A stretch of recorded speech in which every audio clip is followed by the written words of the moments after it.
கிழிந்த ஆடைகளை நாம பயன்படுத்தலாமா அல்லது தச்சு பயன்படுத்தலாமா, எப்ப பயன்படுத்தக்கூடாது அப்படின்றதெல்லாம் நம்ம பார்க்க இருக்கோம். பொதுவாக கிழிந்த ஆடைகள் நமக்கு ரொம்ப பாதிப்பை தரும். ஏதாவது ஒரு இடத்துல கிழிஞ்சிருந்தா கூட அந்த ஆடைகளை தவிர்த்து விடுவது மிக மிக சிறப்பு. சரி, ஆடைகள் வாங்க முடியாத சூழ்நிலைகள்ல இருக்கும்போது ஆடைகளை பயன்படுத்தலாமா அப்படின்னாக்க சாதாரண நாட்கள்ல பயன்படுத்தலாம்.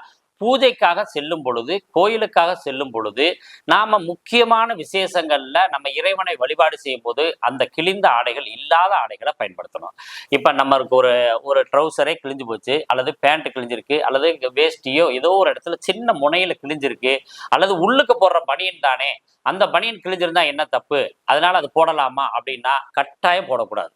ஏன்னா இறைவனை வழிபாடு செய்யும் பொழுது தூய ஆடைகளையும் தையல் இல்லாத ஆடைகளும் கிழிசல் இல்லாத ஆடைகளை பயன்படுத்தும் போதுதான் அந்த பூஜைகள் மிக சிறப்பாக நடைபெறுகிறது. அதனால முடிஞ்ச வரைக்கும் கிழிந்த ஆடைகளை பயன்படுத்தாம இருந்தீங்கன்னா நீங்க வெற்றியாளராக மாறுறதுக்கு நிறைய வாய்ப்பு இருக்கு.